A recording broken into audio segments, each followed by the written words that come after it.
Davis steps under center. Gibson and McClendon behind him. Davis with motion by Richard. Will give the ball to McClendon. He leaps. Oh, he doesn't get in. He fumbled the football. Carolina holds. The game is over. And Carolina has won the game. Finley to throw. Over the middle, intercepted. Wolford again. Wolford the other way. At the 30, the 40. Wolford to midfield. Miles Wolford with the pick. The heels on the doorstep of an enormous victory. Left side of the line. Hood standing to Williams' right. Williams gonna throw. One-on-one. Davis has it. Touchdown. Carolina wins. Carolina is the Coastal Division champion. Bernard fields it at the 26. Heading to the far side. Gio at the 35. Gio is at the 50. No, he's not. Yes, he is. Gio is going to take it for a touchdown. Are you kidding me? Connor Barth for the possible win. Snap, spot, kick away, high enough, long enough. It's good! It's good! Carolina has won the game on a 42-yard field goal by freshman Connor Barth. Good gosh, dirty!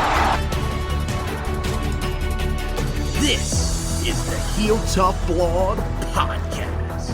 Hey guys, and welcome to another edition of the Heel Tough Blog Podcast. It's Anthony Pagnotta, your host, with you as always, and we have finished the offensive position preview. So that's right, guys. It means we move over to the defensive side of the football. We've got to talk about, Carolina, a defense that, for the first time in a while, not only feels like it has talent, but feels like it has depth. And we're going to start up front today with the defensive line. We have Josh Marlowe with us as always. And again, this is one of his specialties. We talked to you guys about that the last time we were on the podcast for the offensive linemen. He also breaks down the defensive linemen when he does the trench reports. So this is his area. We're going to talk in this podcast about the guys that are considered defensive linemen as well as the edge rushers here in this one. Then the next one will be sort of the interior linebackers, some of those hybrid guys as well that we'll talk about. But I think, when you start with this unit, one of the guys that I think it surprised some people when Phil Steele put out his preseason All-Americans in the College Football Bible that he released just a few weeks ago, he had Raymond Voasic as a guy that was he was a third-team All-American for him. He's a guy that I think, has definitely played well over the last couple of years for Carolina, but really took off last year, especially in the early going. Got a little bit worn down as the season went along for sure, but comes into his senior year. Don't know if it will be his final year with, of course, the extra year of eligibility due to COVID, but he's a guy that Carolina should feel pretty confident is the anchor of their defensive line. Yeah, you gotta hope that he doesn't wear it like he wore down last year, and he shouldn't, because there's a little bit more depth along that defensive front, which wasn't there last year, which was a big reason why his production really dropped off. But if you go back to the end of the 2019 season, he was a big part of that, the defense's resurgence at the end of that season. And then last year, when this defense, for the first month of the season, no one could run the football on Carolina. And that's something we hadn't said since Butch Davis was here. He was a big part of that. It is a bold statement for Fields to have him on his third-team All-American team, but it also shows the potential this guy has and the potential that this defense has with him anchoring it up there at that defensive front. He's a big body, 6'2", 300 pounds, so he takes up a lot of space, can plug gaps, plug holes, does a good job getting off blockers to get to the football and make tackles close to the line of scrimmage to negate big runs. But it's going to take everybody on the defensive line this year, because while they're a little bit more deeper, there's no such thing as too much depth in the trenches. There's just not. And as good as these guys are, they're still not as good as Aaron Crawford and Jason Strobridge were in 2019. And those guys were invaluable to Carolina's success, and they never came off the field. So it's going to be a total team effort for Carolina up front defensively. Yeah, and look, you've got a lot of guys that can probably get to a point where they'll be better than those guys. But I think right now I'd have to agree with you that, you look at this unit, and they've got some really good players, but I think there is still a lot of youth here. There's still some guys that you're a little bit uncertain about. A guy in Tamari Fox who played the most reps of anybody on the defensive side of the football a year ago outside of the linebackers. Comes in this year, and he was another guy, I think even more than Vohasek. And Vohasek, I think part of the reason why he got banged up early in the season, had that, some times where he just didn't look quite right out there, but, still flashed at points and made some plays. With Tamari Fox, it was very obvious towards the end of the year that he had just been out there so much. He had gotten worn down. And part of that was because, look, Carolina had some talented freshmen there a year ago. We saw Kamen Rucker. We saw Miles Murphy at the end of the year. We would have seen those guys more often early on if they would have had a normal spring practice. That really hurt the defensive line a year ago and was what forced them to play Tamari Fox as much as they did. But he's still a guy that, he's been on the field. He's hasn't been the guy that can win those one-on-one battles to get after the quarterback, and that's something that Mack Brown has talked about a lot with not only the guys on the interior, but especially the edge rushers, and we'll talk about it more here in a minute when we talk about those guys. But Tamari Fox is still a guy that has been productive for you when he's been on the field, and the thing that you could say about him is he's a high motor guy, man. He's going to give you everything he's got. Yeah, and the guy had 46 total tackles, 6 tackles for loss, and 4 sacks. It's kind of hard to complain about a guy that gives you that kind of production. But Carolina still needs, I'm not going to say more. It needs to be a more consistent 46 tackles, tackles for loss in the sacks. Because last year, like his brother, it came in bunches. It would come in 2 or 3 games, and for 2 or 3 games, he would disappear. He needs to be a consistent force in the backfield, getting off blocks, making tackles, and getting to the quarterback for this defense to take the next step like we're expecting it to this upcoming season. Well, one of the guys that got in, and we talked about it a little bit there, but we're going to go a little more in depth on him as the season went along, was Miles Murphy. Now, look, his stats aren't going to blow you away. He had 8 total tackles, 2 tackles for loss, and a sack. But watching him throughout the season, you could tell that there is a lot of potential there. He's a guy that's going to be able to win pretty consistently on the inside. I think now it's about being able to handle the speed of the college game for him. He's had that extra season. Was his first spring that he's went through, and he's had that extra time in the weight room. It really feels like this could be a potential breakout candidate on this defensive line for the Tar Heels. Just because his stats didn't say that this guy's going to be a playmaker, or if you watch the film, you could say, oh, that guy's going to make plays on Saturdays for the next couple of years.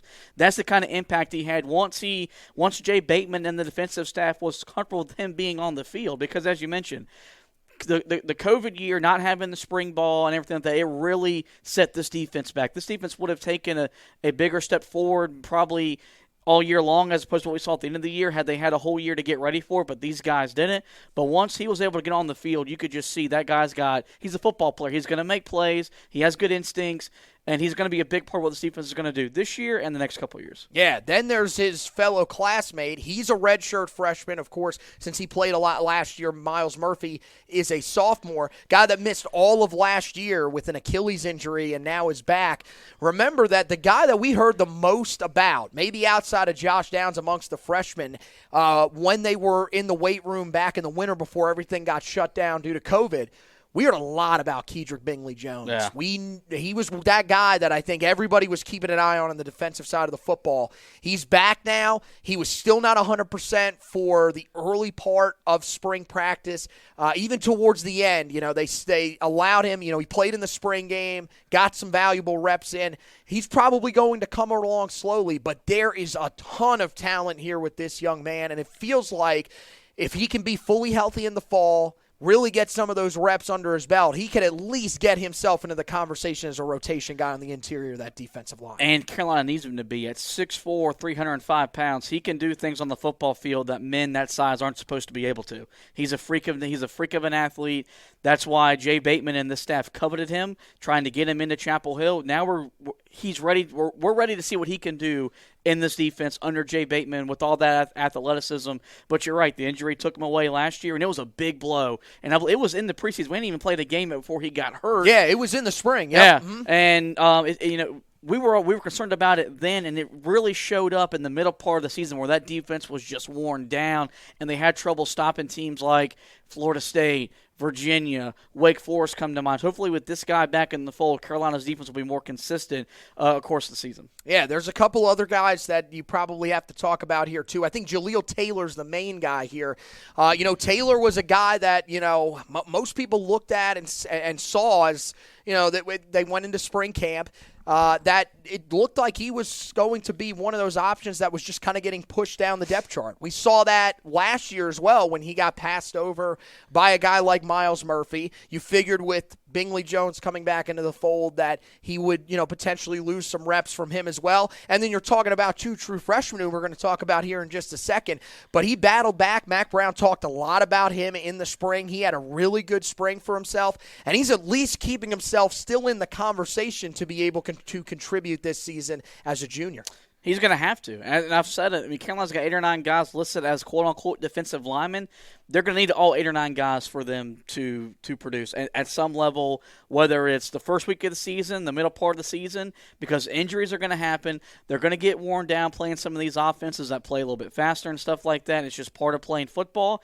And the good thing is that this kid could have quit. He could have got down on himself. He battled back. He's gotten high praise from his head coach, which really means a lot. Mack Brown isn't going to praise you unless you're worthy of being praised. So that should speak volumes about what this kid's done, over the course of the last year or so. And so hopefully he's ready to be a big part of this defense as a guy coming off the bench. Well, you want to talk about praise. You've got 2 true freshmen that were raved about, talked about multiple times, and rightfully so, being that they were 2 of your top 4 recruits in the class. It might have even been 2 of the top 3 at the end of it. In Jahvaree Ritzie and Keyshawn Silver. Keyshawn Silver was a little bit banged up at times last year during spring. He was, slowed by an injury, but Jahvaree Ritzie sure wasn't. He exploded. He was one of the talks of spring practice, and he looked, he had some moments even in the spring game as well.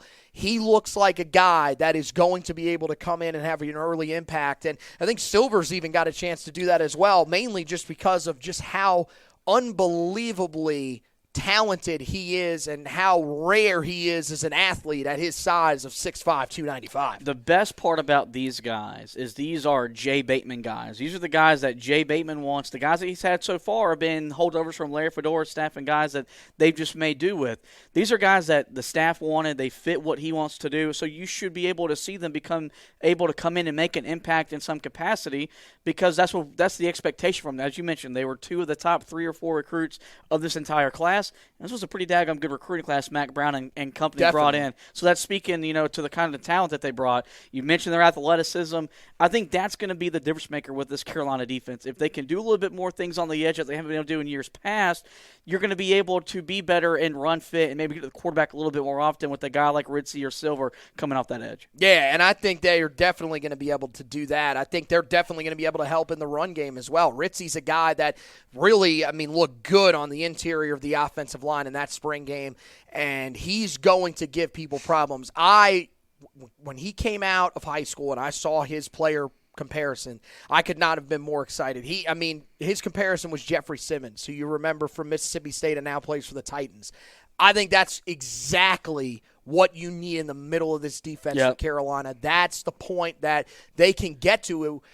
Ritzie is going to be a guy that's going to have his ups and downs. He's going to get matched up against some guys that may be a little more physical than he was used to at the high school level. That's why he's probably not going to be a starter at any point this year.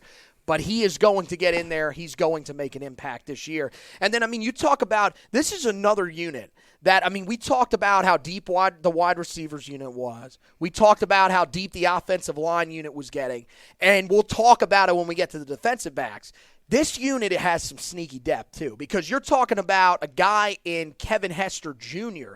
that right now we just don't know where there's space for him. But when he's been on the field, he's flashed. He's made plays. Christian Varner, now up over 300 pounds as well. Another guy that Carolina really liked when they brought him in as a recruit.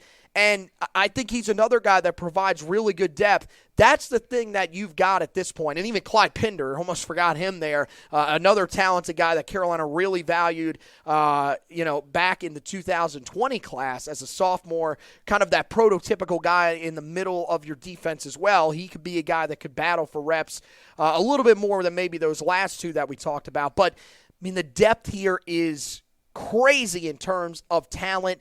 And it's good to feel like you've gotten to the point now, because we talked about it a little bit with the offensive line, where there were a couple of years ago scenarios where if you had a guy go down, you were feeling pretty nervous about the group that was coming in behind them. Now, I mean, Carolina's got enough depth here to where if you had 2 or 3 guys go down and miss games, you would still be in a spot where you'd feel like you at least have a chance to compete with some of these teams in the ACC. And I think that's really, you got to credit this staff for getting the job done down there. Well, here's the thing. If Carolina wants to get where they wanted to get to, they had to repair the depth up front, and they've done it on the offensive line, and they're getting there on the defensive line. You look at the 2 games they lost last year, which really showed where this program had to take the next step. Notre Dame loss at home to A&M in the bowl game. Those defensive lines for the Irish and the Aggies were able to wear down Carolina's offensive line. And you look at the teams that that are national title contenders year in, year out. Yeah, they got flashy skill position players, but they're deep up front on the trenches, especially in that defensive line. Alabama, Clemson, Ohio State, even Oklahoma at this point. They've got dudes for days on that defensive line group. Carolina is Oklahoma just doesn't have the secondary. Right, to go Carolina with is getting there. And once you get there, and I've talked all along, what makes a great program? Competitive depth. They've got it on the offensive side of the football, and they're getting it on the defensive side of the football, which is why we're all excited about this season. If we didn't think Carolina could be competent defensively, there would be a whole lot of excitement. You'd probably think this is an 8-4, 9-3 football team. They have the talent and enough depth on the defensive side of the football where 10-2 and 11-1 is possible, which is why we're so excited. That's why they're a trendy pick to make another New Year's Six bowl game, and people will pick them to upset Clemson because the defense has come along in just 3 seasons. Yeah, and look, I think the defensive line, they've done a great job at trying to build this depth as quickly as they possibly can. And, I mean, you talk about competitive depth. I mean, you got guys coming in, I mean, like Ritzy and Silver. These are guys that could make immediate impacts for you. If there's playing time out there, and I mean, look, Mack Brown has said it for, since he got there, the best players will play. If these guys can live up to their potential even out of the gate, they will be on the field early. And I think those are 2 of the guys that you look at and say to yourself, from any of the guys in past years, if there's freshmen that are going to play a lot on the interior of the defensive line, it's going to be those 2 guys for sure. I think what's really more impressive is Carolina has done this in just recruiting. They haven't gone to the transfer portal to stock depth, which is exactly. You would probably think that's, well, how'd you build so much depth? Because when you got here, Larry Fedora left you nothing. They've just done that good in recruiting. They haven't used the portal. Now maybe in the years to come, they'll be able to pick the guys they want to pursue to transfer into the program. But that's also pretty promising that they're doing the job on the recruiting trail to get the type of talent and depth they need on that defensive line. Yeah, and then you go out to the edge rushers, and again, a solid group here. Tamon Fox, again, last year, pretty good numbers for him. Best numbers, really, of his career with 36 total tackles, 10.5 for a loss, and 7 sacks. So pretty productive season for him. Really right around the same numbers that he had in 2019. Just a half a tackle for loss more in 2019 than he had the previous year. He leads the group, and then, you also get back. He comes back as a super senior. So does Tyrone Hopper on the edge. He comes back as well, but there is some competitive depth here. I think the big thing, though, that we touch on first before we talk about some of the other guys here is the leadership that you get back with Tamon Fox. He's a guy that you would think maybe gets a chance one last time to take another step forward and maybe try to push himself into the conversation to be an NFL player at the next level. And you also get a leader in Tyrone Hopper coming back, who, we heard a lot about last year before the season as having taken a step. He had his bumps and what am I looking for? Bumps in the road. Bumps in the road, ups and downs, whatever. Hiccups. He had his moments sometimes throughout the season, where he struggled. But for the most part, it's a guy that you like to have back and have it as an option on the edge. Experience is invaluable no matter what the position is, and this is and a big. Let's be clear. A big reason why these guys came back, Timon Fox maybe was to better his NFL draft stock. They think they can do something special here, and they wanted to be a part of it. They were granted the opportunity by the NCAA. One of the smartest moves the NCAA has made probably in the history of its existence was giving all these guys an extra year to come back. What number is that? Number 1. But first they're going to have a role. And for Timon Fox, they're great numbers, but like his brother, they came in bunches. If he can give us those numbers over a 12-game, he's producing week in, week out, that's what Carolina wants. More importantly, that's what they need. Hopefully he's ready to do that. Look, he was the most consistent that he's been in his career last year. I think the biggest thing, and Mack Brown has talked a lot about this, and I think this is huge for this unit. I touched on it a little bit there when we were talking about the interior guys. You have got to win your one-on-one battles. Mack Brown has talked about it so much in the spring about how the last couple of years, the way that they've gotten pressure is through blitzing and through scheming. That's fine. It's worked, but you want to take some of your pressure off of those guys on the back end. There were games where it worked very well for Carolina, where they got pressure into the backfield. But there are certain games where you look at it, even though you didn't let up a lot of points. The game against Boston College, you could see it. You were blitzing, but you didn't get home. Yeah. You put your safeties and corners in one-on-one situations. And there were times they'd make plays, but there were times they would get beat. The game against Wake Forest was the one that scared me the most, where you were scheming to try to get after them. And really, it wasn't even your corners. Your safeties, which when we talk about the defensive backfield, we're going to hit on it again. They've got to be better than they were a year ago because their consistency was up and down. You want to be able to allow some of your linebackers to drop into coverage and take the pressure off of these guys on the back end where they don't always have to be in one-on-one coverage. Or if they make a mistake, it's not, the end of the world for them because you've got guys up front that are winning those one-on-one matchups against fellow offensive linemen, tight ends, or running backs. That's the point that you've got to get to. Timon Fox is probably the guy that you look at the most and you think can be the leader of that group that can take that step forward. Consistency is something that I think he's still working on, and I think this will probably be, once again, his most consistent year. What that means, I don't really know. With him, both him and Tyrone Hopper, I mean, look, Timon Fox is better than Tyrone Hopper as a run defender. Neither one of them are fantastic run defenders. Nope. That's just part of them as edge rushers. And I think for Hopper, that's the biggest concern with him because he was clearly a liability at times on the field as a guy in run defense. That's where some of the other guys behind him have to step up, but those are going to be your veteran leaders. You look at the guys that we're looking at that could potentially step up. You got, of course, Desmond Evans. I think that's the name that everybody's going to be looking at, a guy that ended up finishing as a 4-star coming out of high school, was a 5-star for most of his time coming out. And look, he's now up to, he's always been tall, 6'5" and 3/4. But now, when he came to Carolina, he was 235. Now he's 265. He's put on the weight to go along with the height.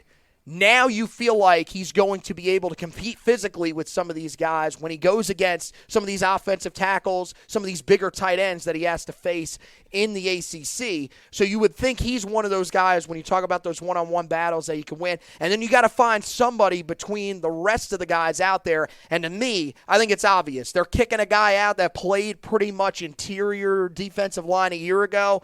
Man, I think Kamen Rucker has the chance to be the other guy here that could step up and really have a good season, even if it's as a rotational guy out there as an edge rusher. Yeah, I had a guy on Twitter say that they were pretty baffled at the weight that Desmond Evans put on. He had no choice but to put on weight, or he was never going to be an impact player at this level. He was just too small last year. He got pushed around. That's why he didn't play a whole lot. He couldn't compete. Right. And one of the things really quick about Evans that was interesting was Mack Brown talked about him in the presser just the other day, early, when he did his first presser in about 2 months. One thing that he dropped in there that I did not know, and I don't think they ever released this, was he came in as a summer enrollee, which I think was one thing that Carolina fans were hoping he would have come in as an early enrollee. In the end, wouldn't have really mattered.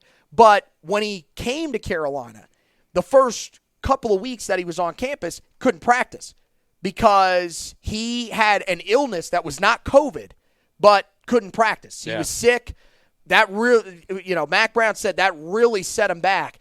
But now, up 30 pounds, this dude has a chance to be special. Yeah, and hopefully he is, because his athleticism is off the charts. He's got the size, he's got the length to be able to block passes at the line of scrimmage or whatever, but also get his hands on some guys in the run game. And I love the whole thing about Kamen Rucker. That dude just makes plays. He makes things happen. He's an exciting player, man. I love using this phrase, man. He plays with his hair on fire. He wants to be around the football. And I mean, there are some people that I think might, he was so productive on the interior, the deep. Dude, he's going to be perfectly fine on the edge. I think, that's where he played in high school. And he's put on a little bit more weight since then. But, man, he's a hard-working kid, and I'm excited for him. At the least, I've got – going in, I'm extremely positive about what he can be out there. And then, you can't forget about Chris Collins. I mean, he's a junior. Last year when he was on the field, he was another guy that kind of was inconsistent. He's one of those guys that I think could challenge for one of those starting roles. But I think right now he's probably shown that he's best fit into those rotational roles. But there's still plenty of playing time in those roles because, as we've mentioned, there's going to be a lot more rotation here this year than there was a year ago. And in order to be able to compete with some of these top teams, you have to have these guys that can rotate in and the talent level not drop off that much. That was an adjustment Jay Bateman had to make when he left Army to come here. In Army, they ran a ball control offense. His defense was never tired. Here, when you're playing in normal football world where teams don't run the triple option, your guys are going to wear down a lot quicker. But last year, you didn't trust them to put out there to make plays.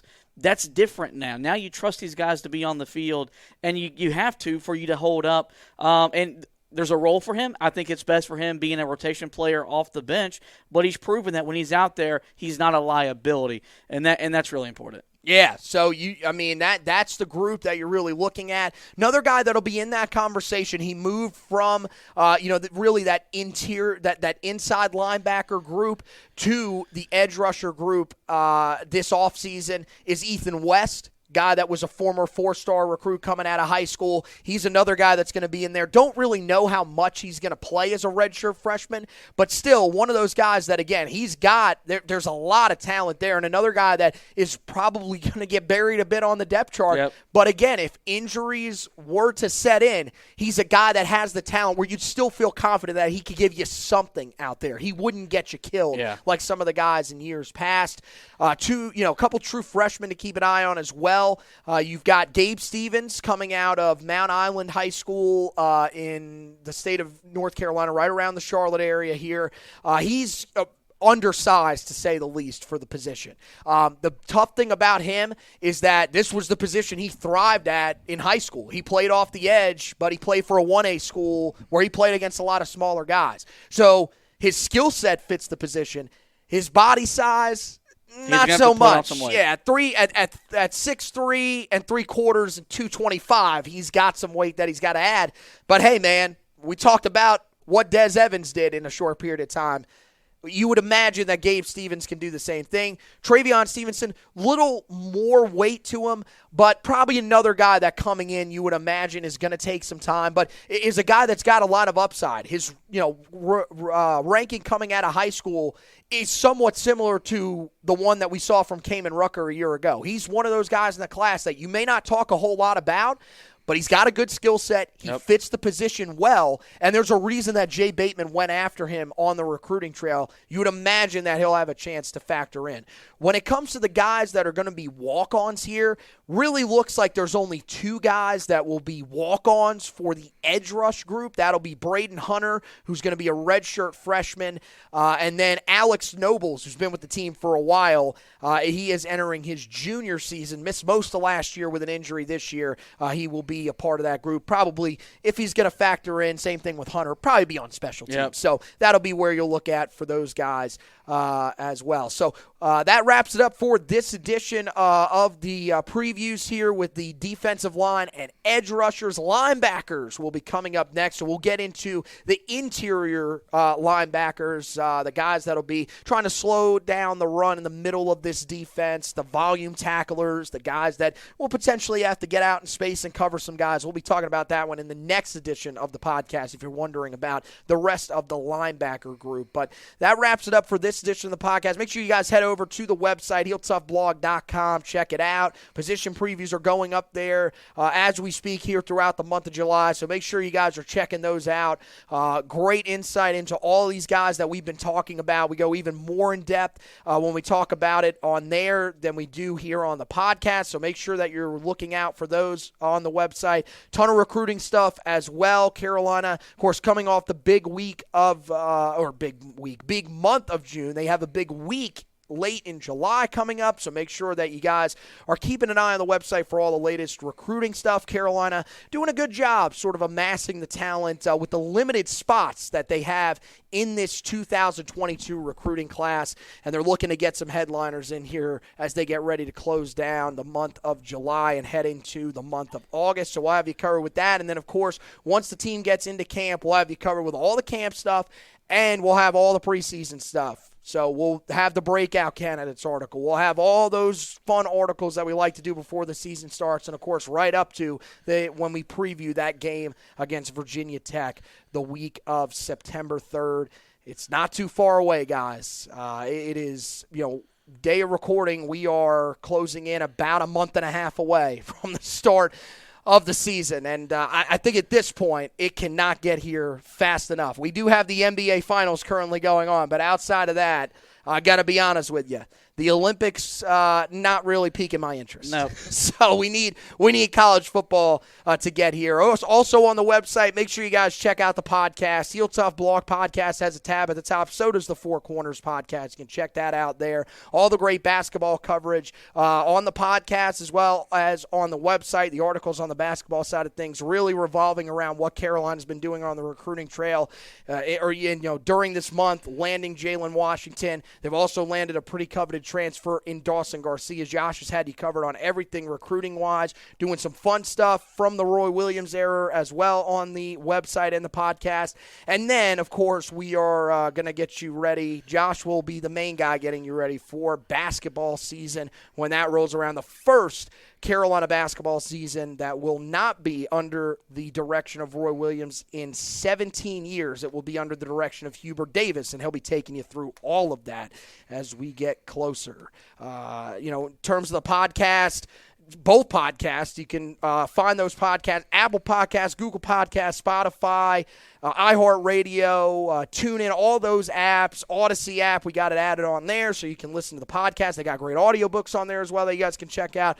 So tons of great places that you can check out the podcast. In terms of watching it, you're seeing it here on the Facebook page. Make sure you like and follow the Facebook page so that you get the notifications whenever we go live, and you'll get all those articles, all the podcast editions right on your timeline. You won't have to search through the groups if you're one of those people on Facebook that use the groups to find this stuff. It'll be right there for you on your timeline without you having to do all the searching. And lastly, social medias for us at HTB Josh for him, at HTB Anthony for me. Heel Tough Blog is the Twitter handle. Make sure that you guys follow all of those pages. We would greatly appreciate that. So, want to thank you guys, want to thank Josh for hosting with me. Want to thank you guys for watching and listening. And as always, go Tony.